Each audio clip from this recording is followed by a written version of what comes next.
आपका जो political career है एकदम एक्सट्रीम लेफ्ट से थोड़ा सा सेंटर की तरफ चला गया है, काफ़ी सेंटर की तरफ चला गया, और आगे तो नहीं जाएगा?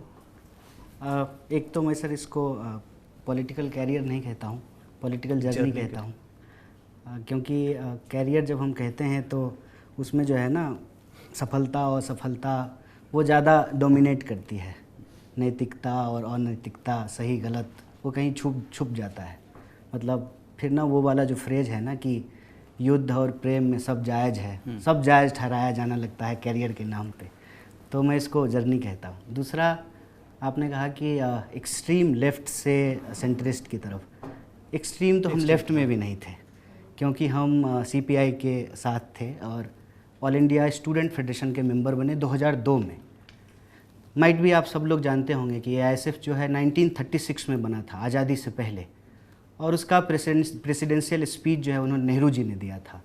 और देश भर के जो अलग अलग विचारों के लोग थे, इवन दक्षिणपंथी लोग भी जो थे उस वक्त के, वो एआईएसएफ के मेंबर थे। और अटल बिहारी वाजपेयी जी ने भी अपने इंटरव्यू में एक बार कहा था कि मैं भी अपने छात्र जीवन में एआईएसएफ का मेंबर था।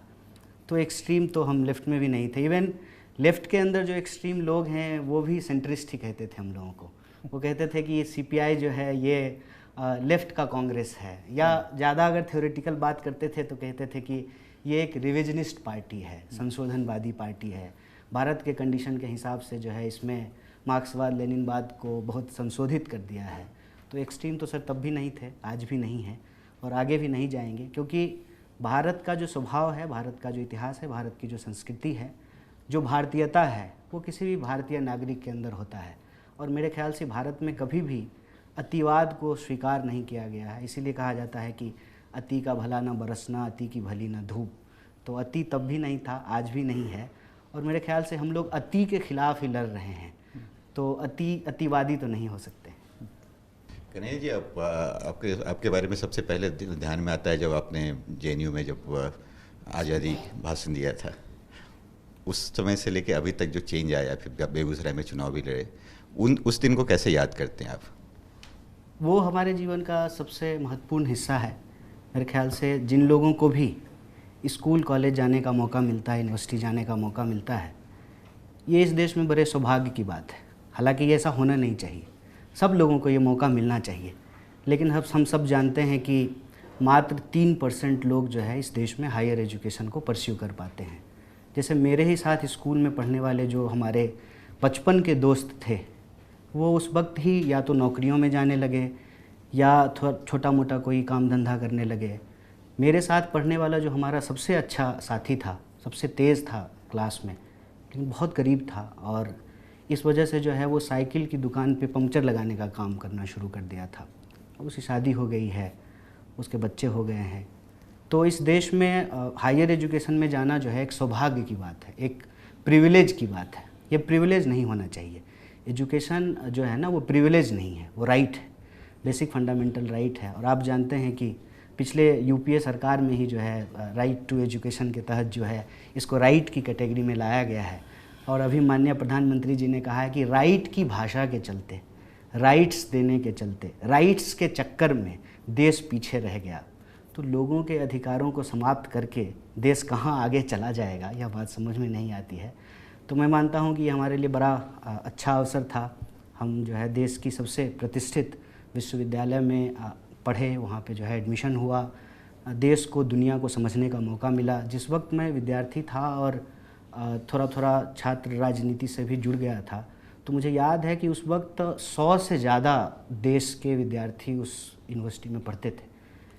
बाकी अगर हम विचारधारा को छोड़ दें, पार्टी पॉलिटिक्स को छोड़ दें, तो आज भी इस देश के निर्माण में उस विश्वविद्यालय का बहुत बड़ा योगदान है। इवन इस सरकार का भी अगर हम एग्जाम्पल लें तो अब भी जो है कई मिनिस्टर जो है वहीं से पढ़े हुए हैं, कई डिपार्टमेंट के जो है सेक्रेटरीज हैं, नोबेल लॉरिएट्स हैं। आपको पत्रकारिता में ही अभी एक साथी मुझे रास्ते में मिले, उन्होंने कहा कि मैं वहीं से पढ़ा हूँ। तो हर स्फीयर ऑफ लाइफ में जो है आपको वहाँ के लोग मिलेंगे।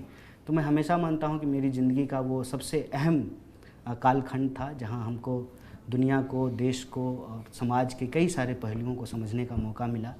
राइट विंग वाले अब इसको एंटी नेशनल यूनिवर्सिटी के नाम से कितना बुरा लगता है? नहीं, ये सब बैज ऑफ ऑनर है।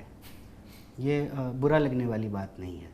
ये बैज ऑफ ऑनर इसलिए है कि आप अगर कुछ काम कर रहे हैं जिसको लेकर के आप कन्विंस हैं, आपको लगता है कि ये सही है, तो उस काम से जिनको फ़र्क पड़ता है स्वाभाविक रूप से उसके बारे में बुरा भला ही कहेंगे। मान लीजिए कि कोई मुझे अपना दुश्मन समझता है तो मेरी प्रशंसा तो नहीं करेगा ना, मेरे बारे में वैसी बातें बोलेगा जिससे मुझे तकलीफ़ पहुँचे।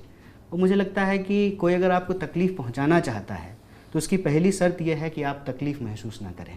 और बैज ऑफ ऑनर हम इसलिए आपको कह रहे हैं कि आज के डेट में सरकार से जो भी सवाल करे, चाहे वो राजनीतिक व्यक्ति हो या ना हो, किसी भी समाज के किसी भी पेशे से जुड़ा हुआ व्यक्ति हो, उसको ये बैज ऑफ ऑनर दिया जाता है। कुछ दिन पहले किसानों को दिया जा रहा था, कुछ दिन पहले पत्रकारों को दिया जा रहा था, उससे कुछ दिन पहले जो है विद्यार्थियों को दिया जा रहा था। अलग अलग तबके को अलग अलग समय पे जो है ये सरकार देती रहती है।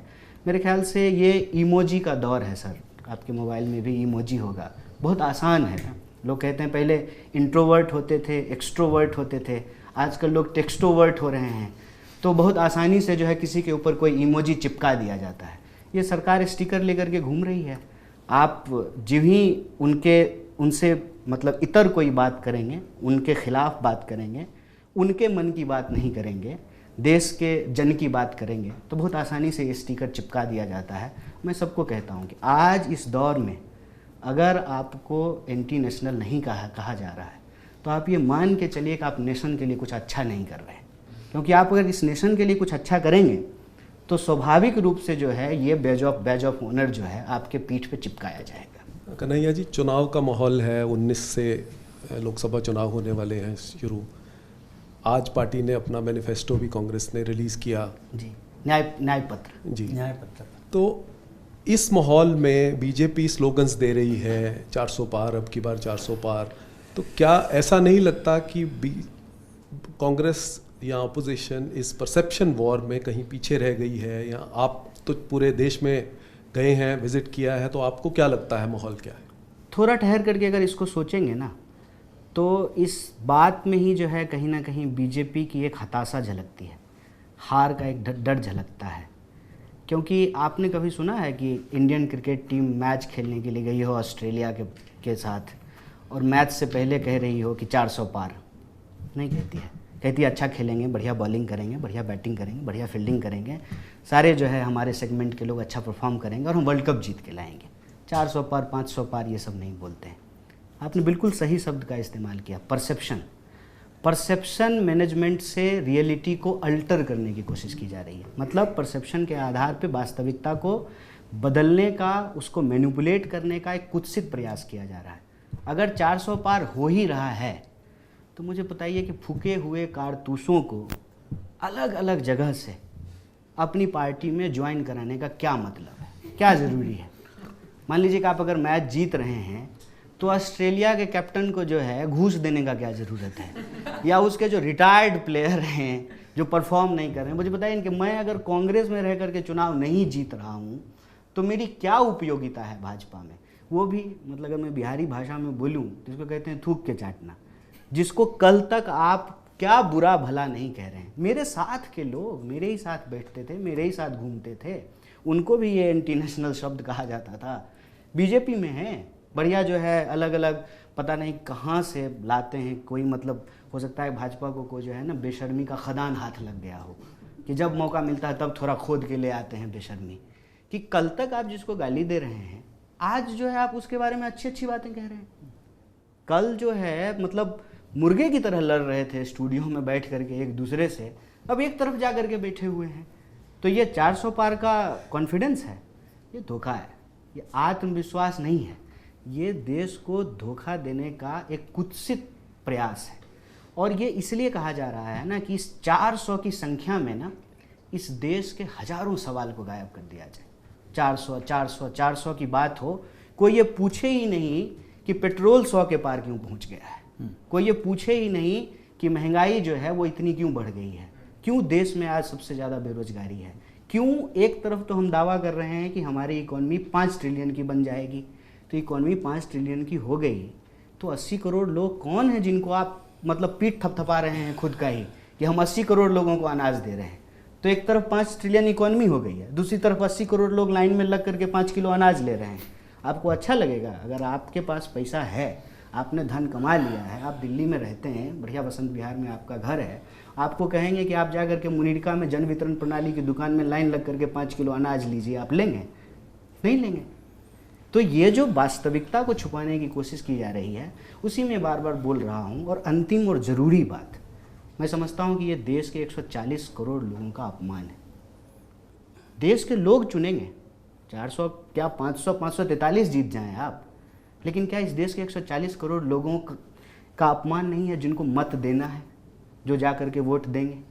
तो 400 पार हो ही गया है, तो फिर क्यों 7 चरण में चुनाव करा रहे हैं, इतना खर्चा कर रहे हैं? इसका मतलब ये एक परसेप्शन मैनेजमेंट का गेम है और कांग्रेस पार्टी इस बात को बखूबी समझ रही है।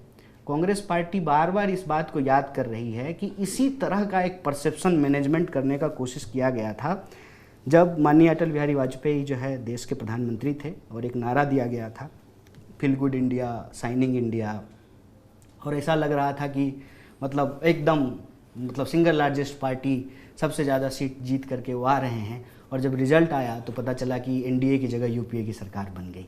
तो ये एक शेयर अटेम्प्ट है इलेक्शन को मैनिपुलेट करने का। लेकिन कांग्रेस के लोग भी तो अपने इस शिकार बनते जा रहे हैं, इस परसेप्शन के, छोड़ते जा रहे हैं, पार्टी ज्वाइन करते जा रहे हैं बीजेपी में। मैं भी नेता, कांग्रेस जो है ना, वो जो 10, 20, 50 लोग हम लोग एआईसीसी में हैं, वही कांग्रेस नहीं है।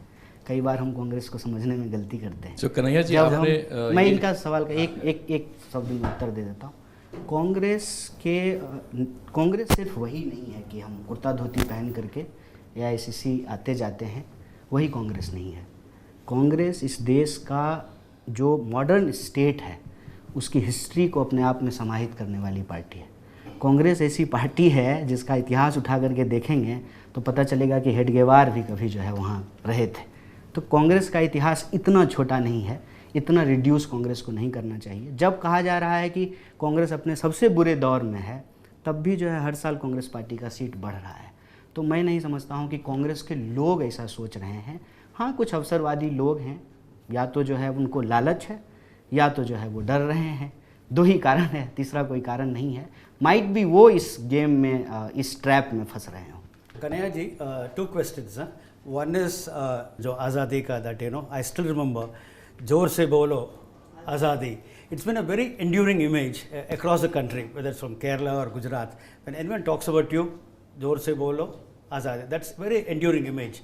So that slogan, is it still relevant today? Number 1. Number 2, what's your political roadmap for yourself? Yes, sir. Yes, it is still relevant. And even I tell you on camera officially, in movements, आंदोलनों में मैं जो आज भी इस slogan को गाता हूँ, क्योंकि ये मेरा मानना है कि जब समाज में अंधेरा बढ़ रहा हो तो रोशनी की बात करनी चाहिए। ब्रेख्त ने एक बार ये लिखा था कि क्या अंधेरे समय में भी गीत गाए जाएंगे? हाँ, अंधेरे समय के ही गीत गाए जाएंगे। जब लोगों को गुलाम बनाने की प्रक्रिया हो, हमको अपनी हिस्ट्री थोड़ा सा देखना चाहिए कि we were subject of British Empire, then we became citizen. Now the entire system has been trying to reduce us into numbers. Number में सब कुछ हो रहा है। जैसे मैं एक एग्जांपल देता हूँ, आपके ही फील्ड से जुड़ा हुआ। आप बहुत अच्छा स्टोरी करके लाइए, उस पर अगर हिट्स नहीं है, लाइक्स नहीं है, व्यूज़ नहीं है, तो एडिटर साहब कहेंगे कि नहीं चलाएंगे। नंबर्स इम्पॉर्टेंट हो गया है। तो बार बार हमको ये सोचना पड़ेगा कि क्या सिटीजन होने का मतलब अपने आप को सिर्फ नंबर में रिड्यूस करना है? क्या सिटीजन होने का ये मतलब नहीं है कि हमारे लिए each and every number important है? और जो हम यहाँ लोग बैठे हुए हैं, ये सिर्फ संख्या नहीं है, हम इंसान हैं। और हर इंसान का अपना एक इतिहास है, उसकी अपनी एक संस्कृति है, उसका एक पहचान है, उसके एक अधिकार है, उसके एक कर्तव्य है। तो ये पूरा का पूरा जो रिड्यूस किया जा रहा है इस देश की डेमोक्रेसी को, मैं समझता हूँ कि लोगों को मानसिक तौर पे फिर से गुलाम बनाने की कोशिश की जा रही है। सरप्राइजिंगली, आप मोस्ट ऑफ द लोग जो यहाँ बैठे हैं हमसे थोड़े सीनियर ही हैं, लोग ना आज सरकार से सवाल करना भूल गए, विपक्ष से सवाल करते हैं। पहले सरकार से सवाल किया जाता था, अब विपक्ष से सवाल किया जा रहा है।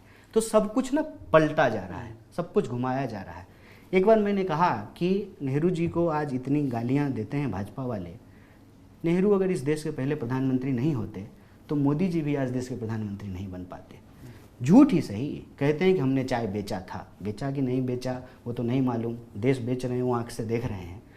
तो वो जो है आज देश के प्रधानमंत्री अगर हैं तो उस चलते हैं कि इस देश में डेमोक्रेसी थी। इस देश के जो फाउंडिंग फादर्स हैं, जो फिगर्स हैं, उन्होंने इस देश की संकल्पना की कि सबके अधिकार बराबर होंगे।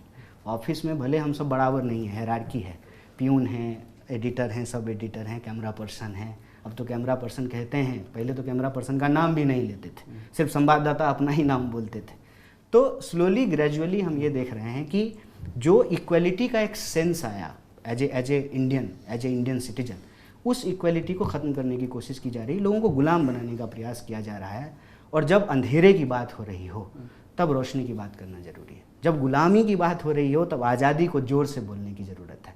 और हम बार बार कहते हैं कि आज़ादी की जब हम बात करते हैं तो हम देश में ही आज़ादी की बात करते हैं, देश के अंदर जो समस्याएं हैं हम उससे आज़ादी की बात करते हैं, और ये हमेशा रेलिवेंट रहेगा। फ़र्ज कीजिए कि कल को हमारी सरकार आ जाए और हमसे भी कुछ गलती होने लगे, तब भी कुछ नौजवान जो है ना सड़कों पे निकल आए झंडा लेकर के और आज़ादी का तराना गाने लगे। ऐसा माहौल देश में रहना चाहिए। तो ये आज भी रेलिवेंट है, ये कल भी रेलिवेंट रहेगा। जब जब गुलामी सर उठाएगी तब तब आज़ादी का रेलिवेंस रहेगा। और दूसरा जो आपने पूछा कि जर्नी को आप क्या देखते हैं, सर एक लाइन में अगर कॉन्क्रीट करके बोलें तो हम सिंपली यही देखना चाहते हैं, बहुत बड़ी बड़ी बातें नहीं करना चाहते हैं। मैं जिस बैकग्राउंड से आता हूँ, इंडिविजुअलिस्टिक होकर के बोल रहा हूँ, इस देश में अगर सिस्टम नहीं होते, वेलफेयरिज्म नहीं होता, पब्लिक एजुकेशन सिस्टम नहीं होता, तो सर लटियंस में, सेंट्रल दिल्ली में आप सब प्रबुद्ध लोगों के बीच में मैं नहीं बैठा होता इस हॉट चेयर पे। It is because of the system made by जो हमसे पहले के लोग थे, इसीलिए हम यहाँ बैठे हुए हैं। तो हमारी पूरी जर्नी और हमारी पूरी लड़ाई यही है ना कि जो हमको मिला है हम चाहते हैं कि आगे आने वाले जनरेशन को भी मिले। कन्हैया जी, एक राजनीतिक लीडर के तौर पे नहीं, एक युवा नागरिक के तौर पे आपसे पूछ रहा हूँ कि पिछले 10 साल में मोदी सरकार की कोई भी एक काम जो आपको पसंद आया हो, एटलीस्ट वन वर्क। और सवाल दूसरा है कि क्या विजेंद्र सिंह, गौरव वल्लभ और संजय निरुपम ये सब फूके हुए कारतूस थे आपके लिए? मैं किसी व्यक्ति के ऊपर कोई जो है टिक्का टिप्पणी नहीं करना चाहता हूँ, क्योंकि मुझे लगता है कि ये मेरी संस्कृति के खिलाफ़ है। मैं भी जो है किसी पार्टी में था पहले, लेकिन मैं कभी भी जो है उस पार्टी के ख़िलाफ़ कुछ नहीं बोलता हूँ। आपकी शादी हो गई, आपकी परिस्थिति है, आपको नौकरी कहीं और मिली है, आप शहर बदल लिए हैं, इसका ये मतलब नहीं है कि परिवार को, रिश्तेदार को, माँ बाप को गाली देने लगे। तो अपने इतिहास को गाली नहीं देना चाहिए। वो कल भी हमारे कुलीग थे, हमारे साथ काम कर रहे थे। हम भी अगर आज यही भाषा बोलेंगे तो हम में और बीजेपी में कोई फ़र्क नहीं हो जाएगा। फूका हुआ कारतूस हम इस मुहावरे का इस्तेमाल किए कि जो यहीं नहीं जीत पा रहे हैं उसको लेकर के मोदी जी कौन सी लड़ाई जीत लेंगे। मतलब वो सिर्फ परसेप्शन का जो है फ़ायदा पहुंचा रहे हैं, रियलिटी में उनको कोई फ़ायदा नहीं हो रहा है। उल्टे जो उनके कार्यकर्ता हैं 20 साल 25 साल झंडा उठाए रहे, उस दौर में जब उनकी हेजेमनी नहीं थी, जब उनके 2 सांसद थे, ठीक है ना, तब भी वो झंडा लेकर के जंतर मंतर पर आते थे और बोट क्लब के पास प्रोटेस्ट करने आते थे। आज वो कार्यकर्ता जरूर ठगे हुए महसूस कर रहे हैं कि बाहर से आए हुए लोगों को 100 से ज़्यादा लोग दूसरी पार्टियों से ला करके आपने टिकट दे दिया है। तो उनको लग रहा है कि संघर्ष के दौर में हम थे, दरी हम बिछा रहे थे, जब कुर्सी सज गई है तो कहीं और से लोगों को ला के बिठा दिया गया है। मेरा ये कहने का तात्पर्य था। और दूसरा आपने क्या, मोदी जी, हाँ, एक काम पिछले 10 साल में जो आपको, मोदी जी ने एक काम अच्छा किया है, मैं इसको हर जगह बोलता हूँ कि राजनीतिक अनुशासन के नाम पे जो हिपोक्रेसी होती थी ना, मोदी जी ने कम से कम जो है ना उसको आमने सामने ला दिया है, पर्दा हटा दिया है। और मैं समझता हूँ कि लॉन्ग टर्म में डेमोक्रेसी के लिए ये अच्छा हुआ है। अच्छा इसलिए हुआ है कि हिपोक्रेसी से अल्टीमेटली जो है डेमोक्रेसी को नुकसान ही हो रहा था। तो मोदी जी जो है आज एकदम उसको साफ कर दिए हैं। मतलब आज की तारीख में विचार, संगठन, अनुशासन, उसके नाम पे जो एक कोटरी जो है ना, एक खेल करती थी राजनीति में, कम से कम उसको उन्होंने बिल्कुल आमने सामने कर दिया है। सीधा रास्ता है, बीजेपी का दरवाज़ा खुला हुआ है। हमारी सीनियर हैं जो है अर्थशास्त्री भी हैं और वित्त मंत्री भी हैं, उन्होंने कहा कि सबका स्वागत है, सबका स्वागत है। मतलब कांग्रेस मुक्त भारत नहीं बनाना है, कांग्रेस युक्त भाजपा बनाना है। जितना कांग्रेस के लोग हैं आ जाएगी। तो उन्होंने बिल्कुल ना कहा कि जो है ये क्या है, पावर की लड़ाई है, इसमें बिना मतलब का जो है विचार, नैतिकता, अनुशासन ये सब मत कीजिए, आमने सामने की बात है, या तो हमारे साथ हैं या आप जेल में। ये हिपोक्रेसी जो है उन्होंने कम से कम ख़त्म कर दिया है। अब लोकतंत्र के लिए, इस देश की जनता के लिए, उसकी चेतना के लिए चीज़ें बिल्कुल साफ हो गई है। देर सवेर बस ये समझने की बात है, फिर देश फैसला लेगा, देश को जो अच्छा लगेगा वही होगा। कन्हैया जी, कुछ राजनीतिक विशेषज्ञों का मानना है कि नॉर्थ इंडिया में राम मंदिर की एक लहर है जिससे बीजेपी को फ़ायदा हो सकता है। आपको क्या लगता है कि कांग्रेस और इंडिया ब्लॉक इससे कैसे डील करेगी? एक तो कांग्रेस को इससे डील करने की क्या ज़रूरत है? राम जी की अगर लहर है देश में तो ये कोई बुरी बात तो है नहीं। बुरा तब होता जब नाथू राम की लहर होती, समझ रहे हैं? पहले ये तय कर लीजिए कि राम की लहर है कि नाथू राम की लहर है, पहले ये तय करना है। मुझे लगता है कि बीजेपी जिसको प्रचारित कर रही है ना, उसमें बीजेपी का कोई रोल नहीं है। राम जी त्रेता युग में हुए थे, बीजेपी 1980 में बनी है, और बीजेपी ये चाह रही है कि इस देश के राम के जो मानने वाले लोग हैं ना, उनको कैसे ठगा जाए। मतलब नाम लिया जाए राम जी का और काम किया जाए नाथू राम का। ये जो खेल है, इस खेल से बीजेपी को फ़ायदा है, और हमको लगता है कि ये इस देश की संस्कृति, इतिहास और आने वाली पीढ़ी के भविष्य के खिलाफ है। खिलाफ इसलिए है कि अगर हम राम जी की संकल्पना को इस देश में देखें तो बहुत रचे बसे हैं, इंसानों के नाम हैं उनके नाम पर, जगह का नाम है उनके नाम पर। और संस्कृति में देश के अलग अलग हिस्सों में जब आप घूम करके देखेंगे तो किसी ना स्थान पे जो है ना रिड्यूस्ड उनको नहीं किया जा सकता है। मतलब ये नहीं कि एक स्थान पे उनको रिड्यूस कर दिया जाए। जैसे दूसरे धर्मों में ये है कि कोई स्थान जो है वो सबसे इम्पोर्टेंट होता है। हिंदू धर्म में सब स्थान इम्पोर्टेंट होता है और सब भगवान इम्पोर्टेंट होते हैं। राम जी भी उतने ही इम्पोर्टेंट हैं, शिव जी भी उतने ही इम्पोर्टेंट हैं, विष्णु जी भी उतने ही इम्पोर्टेंट हैं, ब्रह्मा जी भी उतने ही इम्पोर्टेंट हैं। इसीलिए हिंदू धर्म जो है दुनिया के और दूसरे धर्मों से अलग है। हुआ ये है कि इस देश में जो हिंदू धर्म को मानने वाले लोग हैं, एक्चुअली उनके साथ जो है छलावा किया जा रहा है। एक्चुअली उनके साथ जो है अपने राजनीतिक लाभ के लिए उस धर्म की जो विराटता है, उसका जो विस्तार है, उसको रिड्यूस करने की कोशिश की जा रही है। और राम जी की संकल्पना में कहीं भी किसी और से नफरत की कोई जगह नहीं है। तो राम जी के नाम से इस देश की संस्कृति और इतिहास जो है वो जुड़ा हुआ है। इसमें चिंताजनक बात सिर्फ ये है कि नाम राम जी का लेकर के नाथू राम की जो सांप्रदायिकता है, जो बंटवारा है, पहचान के नाम पे समाज को बांटने की, लड़ाने की जो राजनीतिक चाल है, ये खतरनाक है। और इस राजनीतिक चाल को हम समझ रहे हैं। राम जी के लहर से कोई दिक्कत नहीं है। राम का नाम त्रेता युग से चलता आ रहा है, बीजेपी के पैदा होने के पहले से चलता आ रहा है, और बीजेपी जब समाप्त हो जाएगी तब भी इस देश के संस्कृति और इतिहास के साथ चलता रहेगा। ये आप क्योंकि लेफ्ट पार्टी से आते हैं, और लेफ्ट पार्टीज़ की, सीपीआई या सीपीएम की, उनकी कार्य संस्कृति और कांग्रेस की कार्य संस्कृति में बहुत फ़र्क है, ऐसा मुझे लगता है। तो आप किस तरह, मतलब लेफ्ट से कांग्रेस में आने के बाद आपने अपने को कुछ बदला है वहाँ आके, या कांग्रेस की कार्य संस्कृति और लेफ्ट पार्टीज़ की कार्य संस्कृति में आपको किसी तरह का फ़र्क दिखा है? किस तरह से कोप किया? ऑन लाइटर नोट सर, बदलाव के लिए कई बार ना कुछ करना नहीं पड़ता है। एक और आरोप लगाया जाता है कि कांग्रेस परिवारवादी पार्टी है, तो इसको इस या तो परसेप्शन कह लीजिए या सच्चाई कह लीजिए, उसको कैसे आप सुलझाएंगे? ये बेईमानी है सर इस बात को कहने में। बेईमानी ऐसे है, अव्वल तो अगर इसको मान लें कि परिवारवाद जैसा कोई चीज़ है तो हम सब परिवारवादी हैं। मतलब आप भी जो घर बनाए हैं वो आपके ही बच्चों को मिलेगा। ये रियलिटी है हर सेक्टर में। राजनीति में जिस आधार पे इसको प्रश्न किया गया कि भाई एक व्यक्ति निर्धारित करते हैं हर चीज़ को और वही पूरा पार्टी चलाते हैं, ये किसी भी राजनीतिक दल के लिए संभव नहीं है। इसीलिए तो मैं आज का ब्रेकिंग न्यूज़ है, आपको याद होगा वीआईपी नाम की एक पार्टी है बिहार की, पिछली बार प्रेस कॉन्फ्रेंस से उठ करके चले गए थे और आज जो है वो फिर अलायंस में आए हैं। तो राजनीति होता ही है सर अंतर विरोधों का सामंजस्य। टू कॉन्ट्राडिक्टरी चीज़ों को एक साथ मिला करके कोई रास्ता निकाला जाए, उसी का नाम राजनीति है। नहीं तो धूर विरोधी लोग जो है एक साथ कैसे बैठ जाते हैं। तो या तो उस लेंस से हम सब परिवारवादी हैं, या फिर इस लेंस में कोई दोष है, कोई बेईमानी है, और ये एक डेलिबरेट अटेम्प्ट है किसी भी इंसान और वो इंसान की जो पारिवारिक पृष्ठभूमि है, जो पहचान है, उसको नीचा दिखाने का। और कांग्रेस पे जो परिवारवाद का आरोप लगता है, तो मैं पूछता हूँ कि ये सिर्फ गांधी नेहरू परिवार तक ही यह बात सीमित है कि बाकी नेताओं पर भी लागू होता है?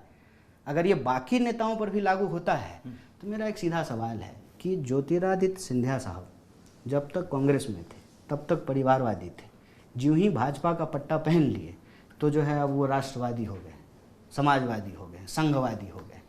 तो संघ परिवार भी क्यों कहता है कि संघ परिवार है? क्या हम लोग एंटी फैमिली हैं? और किसी भी सेक्टर को उठा करके देख लीजिए, मैं किसी पे कोई दोषारोपण नहीं करना चाहता हूँ, बिजनेस टाइकून से लेकर के फिल्म इंडस्ट्री से लेकर के एकेडमिया, मीडिया, कहीं भी जा कर के देख लें, तो या तो हम सब परिवारवादी हैं, या परिवारवाद अगर गलत है तो सब के लिए गलत है। ऐसा नहीं है कि कांग्रेस का परिवारवाद गलत है और भाजपा का परिवारवाद सही है। जैसे बड़े प्रतिष्ठित व्यक्ति हैं, भाजपा के नेता हैं, आते हैं और भाषण देते हैं, ठीक है, और परिवारवाद पे बोलते हैं। मैं सोचता हूँ कि इनको अपने ही पिताजी का नाम याद है कि नहीं है जब ये बात ये बोल रहे हैं। रविशंकर प्रसाद जी, उनके पिताजी जनसंघ के बहुत बड़े लीडर थे, और भाजपा के एक एक लीडर को उठा करके देख लीजिए। पीयूष गोयल के पिताजी कौन थे, अनुराग ठाकुर के पिताजी कौन हैं, उत्तराखंड की जो स्पीकर हैं उनके पिताजी कौन थे, तमाम लोग। अब तो उनके बच्चे बड़े हुए हैं सर।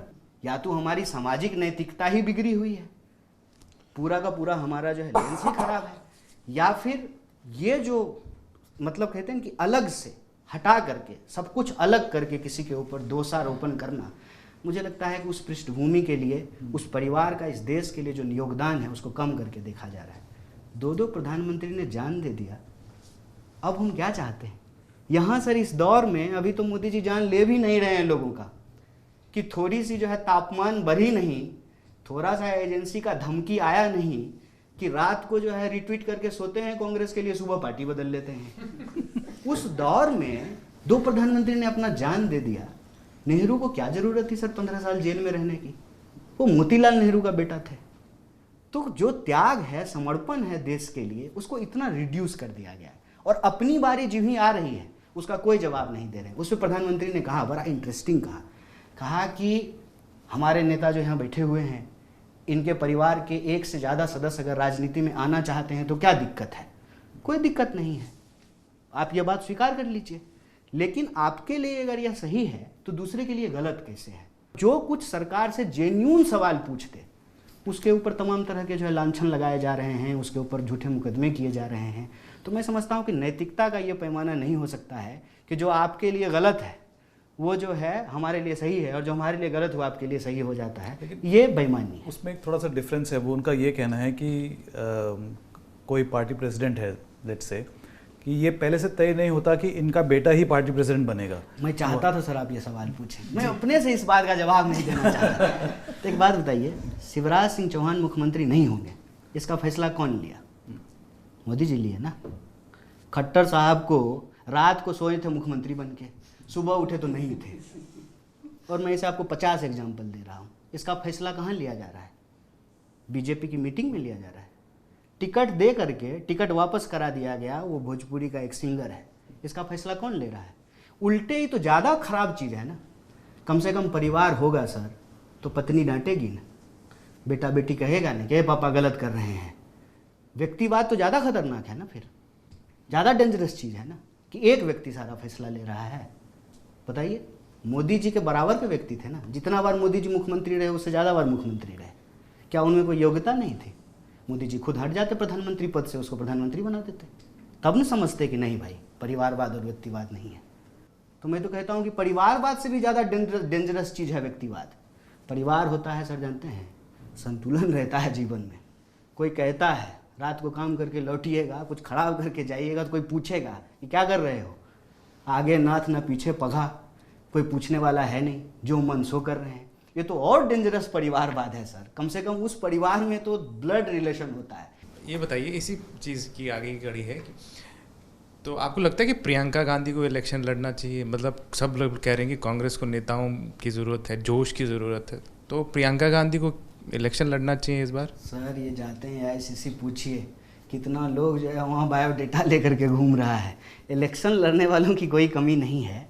रही बात आप किसी लीडर के बारे में पूछ रहे हैं, उनको लड़ना चाहिए कि नहीं लड़ना चाहिए, पार्टी का अपना एक फोरम है, एक प्रोसेस है। उस प्रोसेस में लोग जाते हैं और पार्टी जिनको जो जिम्मेवारी देती है उसका निर्वहन करते हैं। पार्टी उनको कहेगी लड़ना चाहिए तो लड़ना चाहिए, पार्टी कहेगी नहीं लड़ना चाहिए तो नहीं लड़ना चाहिए।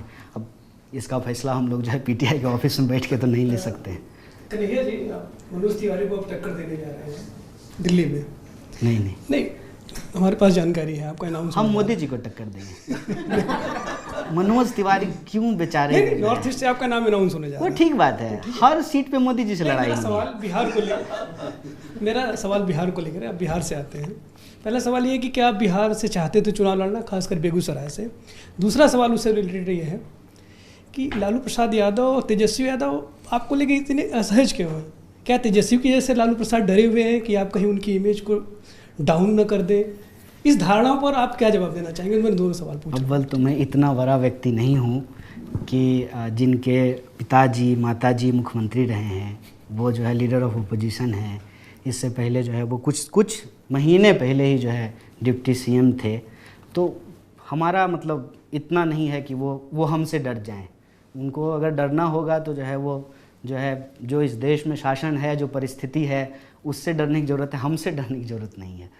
दूसरा ये कि आपने कहा कि आप चाहते थे बेगूसराय से लड़ना। देखिए एक ना सिंपल सी बात है, ह्यूमन नेचर है।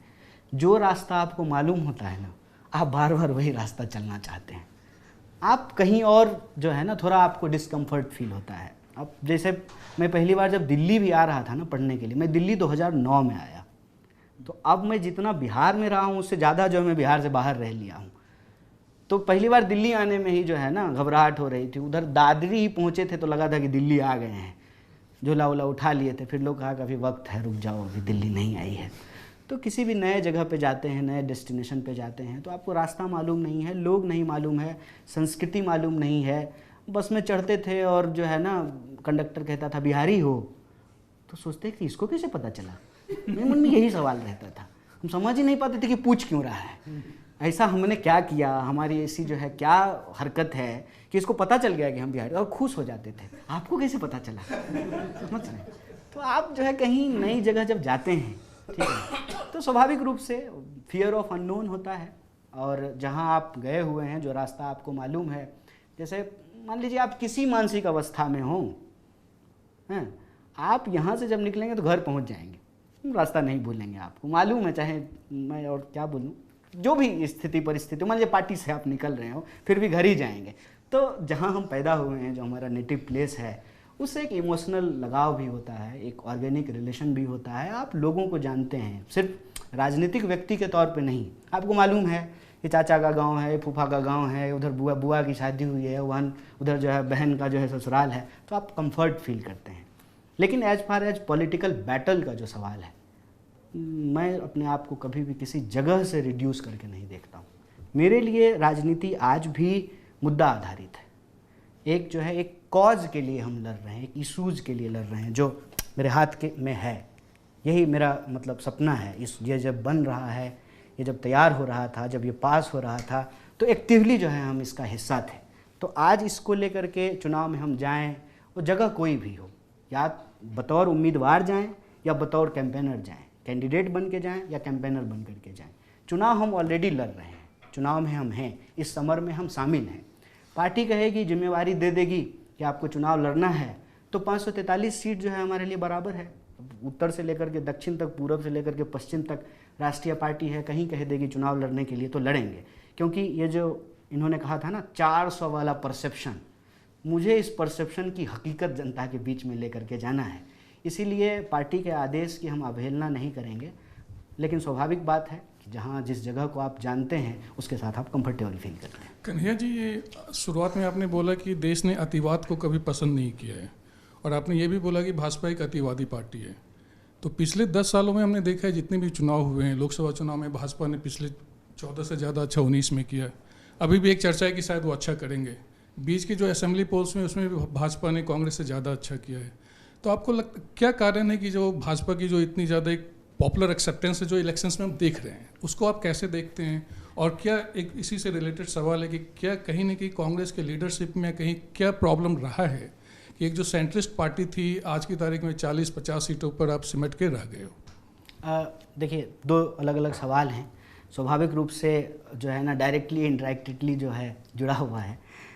एक तो भाजपा के बारे में आपने कहा कि भाजपा एक अतिवादी पार्टी, मैं इसलिए कहता हूं कि ये भाजपा के ही कार्य करने के तरीके, जो उनकी कार्यशैली है और जो उनके स्लोगन है, उसको भी अगर आप ध्यान से सुनेंगे तो आपको पता चलेगा कि इसमें एक अतिवादी बात है। जैसे हमारे साथ एबीवीपी के कार्यकर्ता कहते थे कि खून से तिलक करेंगे गोलियों से आरती, पुकारती पुकारती माँ भारती पुकारती, मतलब खून से तिलक करेंगे गोलियों से आरती। तो हमारे जीवन में हम कभी हिंसक हो सकते हैं, हिंसक होना, अहिंसक होना, प्रेम होना, ईर्ष्या होना, शांत होना, उच्छृंखल होना, सब मानव के ही भाव हैं, सब हमारे ही भीतर हैं। दैवीय और दानवीय सब गुण जो है भीतर में ही होता है। किस समय किस भाव और विचार को प्रोमिनेंस मिल रहा है।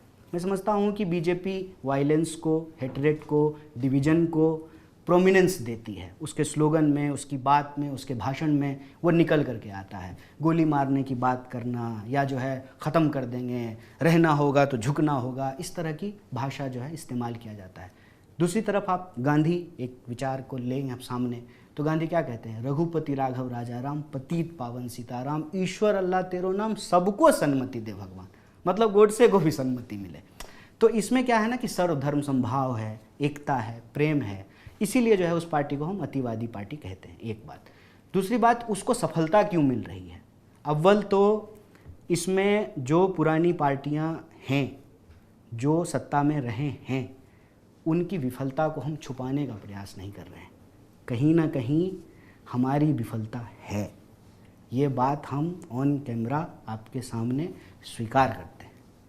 अगर हम अपनी चीज़ों को जनता तक, उनकी भाषा में, एक एक व्यक्ति तक ले करके जाते, भरोसा और विश्वास को अगर बना करके रखते, तो स्वाभाविक रूप से जो है लोग अतिवाद की तरफ नहीं जाते, क्योंकि अतिवाद इस समाज का स्वभाव नहीं है। तो समाज के तौर पे भी जब आप देखेंगे, जब कई बार लोगों को प्रेम, शांति, एकता, बराबरी, न्याय, ये शब्द जब खोखले लगने लगते हैं ना, मानवीय गुण जो आधार है मानव का, वो जब कई बार खोखला लगने लगता है, तो अतिवाद की तरफ जो है समाज थोड़ा बढ़ जाता है।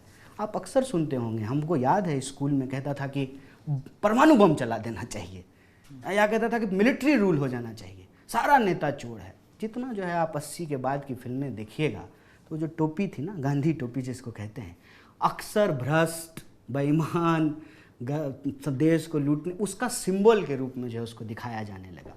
कहाँ तो जो है फिल्म बन रही थी जिसमें हम कह रहे थे कि जो है तू हिंदू बनेगा ना मुसलमान बनेगा, इंसान की औलाद है, इंसान बनेगा। तो वहाँ से समाज के तौर पे, देश के तौर पे जो हमारी यात्रा रही, उसमें समाज को जो रियलाइजेशन हुआ, उसको जो तकलीफ़ हुई, उसको जो दुख हुआ, कई बार ऐसा होता है, ये कहावत भी कही जाता है कि शेर से बचने के लिए जो है भेड़िए की मान में जो है घुस गए। हम एक परिस्थिति का वर्णन आपके सामने कर रहे हैं। तो अतिवादी विचार समाज में तब हावी हो जाता है जब मानवीय गुण का जो, मानवीय जीवन का जो आधार है, जो गुण है, वो कमज़ोर पड़ जाता है, वो छीन पड़ने लगता है। तो ये एक सोशल पॉलिटिकल क्राइसिस है। दूसरा, बीजेपी का जो मतलब संगठन है, जो उसका कार्य करने का तरीका है, मुझे लगता है कि उसको ना थोड़ा ओवररेटेड करके लोग बता रहे हैं। कैसे? मेरे बात में तर्क है। मेरा मानना है कि आज जो बीजेपी का कार्यकर्ता है, 1980 का कार्यकर्ता उससे ज़्यादा सशक्त, ज़्यादा अनुशासित, ज़्यादा मेहनती था। सफलता नहीं मिली। इवन उसका जो पैटर्नल ऑर्गेनाइजेशन है आरएसएस, 1925 के कार्यकर्ता में और 2024 के कार्यकर्ता में फ़र्क करके देख लीजिए। झोला ले करके किसी भी कार्यकर्ता के घर में रुक गए, अभी जो है ली मेरिडियन से नीचे उतरते नहीं हैं, क्योंकि सत्ता आ गई है। तो ये फ़र्क आप देखेंगे तो मुझे लगता है कि अनुशासन, संगठन, कार्य करने का तरीका, उसको थोड़ा ना एग्जेजरेट करके बताया जा रहा है। अगर इसमें इतनी ही सच्चाई होती तो मैं एक सिंपल बात पूछता हूँ, यहाँ से शुरू किया था एक अकेला, पता चला 38 पार्टी जुटा लिया है। जिस मुख्तार अंसारी, उस पर एक तरफ तो डिबेट चल रहा है, दूसरी तरफ उनका लड़का जिस पार्टी से एमएलए है वो पार्टी जो है एनडीए का हिस्सा है, और अभी जो है उनके बेटा को जो है घुटने पे बिठा करके माफ़ी मंगवा रहा था, और जो माफ़ी मंगवा रहा था आदमी, मज़ेदार बात, क्या नाम है उनका, ब्रजेश पाठक, वो खुद बीएसपी में थे। तो प्रश्न ये है कि संगठन अगर इतना मजबूत है, अनुशासन इतना है, विचार इतना मजबूत है, जिसको इतना एग्जरेट करके बताया जा रहा है, तो अन्य विचारों वाले लोग जिनको गाली दिया जाता था उनको आज क्यों शामिल कराया जा रहा है? आपको याद होगा एक जो है सपा के लीडर थे, पार्लियामेंट में खड़ा होकर के कुछ कुछ कहा था, रम विस्की, वो भाजपा के नेता हैं अभी। तो ये बात मुझे लगता है कि थोड़ा एग्जरेट करके बताया जा रहा है। अगर देश के तौर पे, नेशन स्टेट के तौर पे अगर हम अपने इतिहास का मूल्यांकन करें तो गांधीवाद हमारे व्यवहार में जब कमज़ोर होगा ना तो गोडसेवाद मजबूत होगा। हमारे अंदर अगर असमानता के प्रति आकर्षण पैदा होगा तो अम्बेडकरिज्म कमज़ोर होगा। हमारे अंदर डर, लालच, बेईमानी अगर बढ़ेगा तो भगत सिंह का विचार जो है ना वो जो है थोड़ा छीन पड़ता हुआ दिखाई देगा। लेकिन मैं पूरे विश्वास के साथ और तर्क के साथ कह रहा हूँ कि it is matter of time. अंततः समाज जो है प्रेम पर जाता है, समानता पे जाता है, कोएग्जिस्टेंस पे जाता है, सहिष्णुता पे जाता है।